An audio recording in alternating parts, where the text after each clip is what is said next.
मैंने भी किसी से प्यार किया था, उनकी राहों में इंतजार किया था।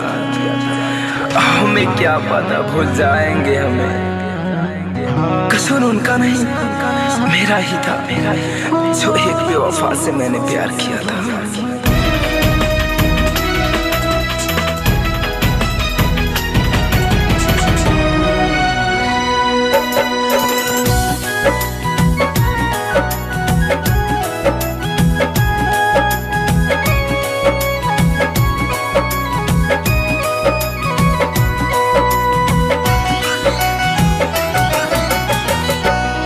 कोई प्यार किसी से मत करना, कोई प्यार किसी से मत करना।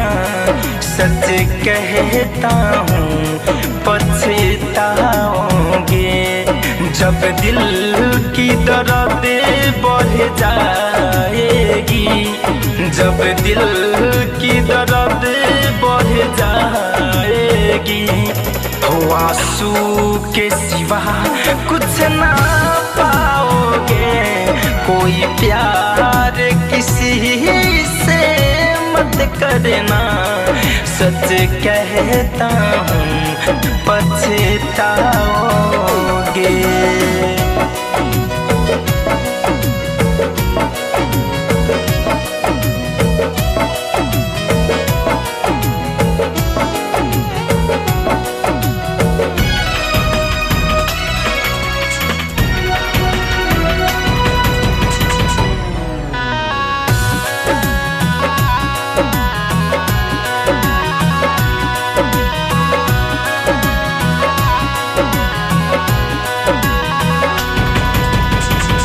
लैला मजनू हीरे रंझा, ये भी एक दीवाने थे।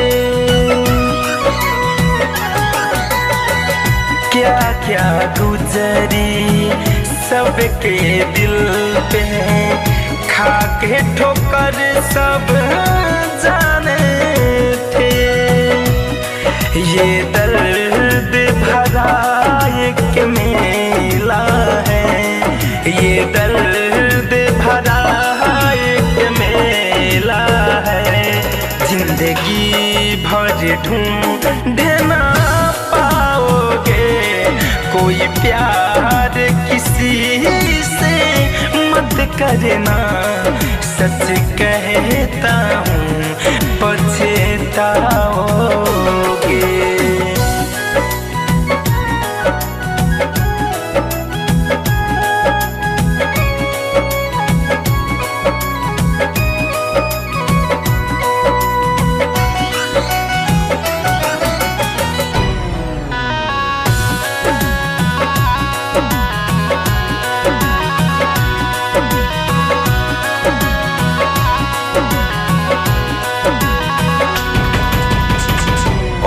बेवफा जो निकल गई तो उसको ठोकर भी खाना है। फिरोज फैशन धड़कन धनंजय करके मोहब्बत जाना है। वो कफन भी उठाने न आएगी, वो कफन भी उठाने न आएगी। जब दुनिया से चले जाओगे, कोई प्यार किसी से मत करना, सच कहता हूँ पछताओगे। जब दिल की दर्द बढ़ जाएगी, जब दिल की दर्द बढ़ जाएगी।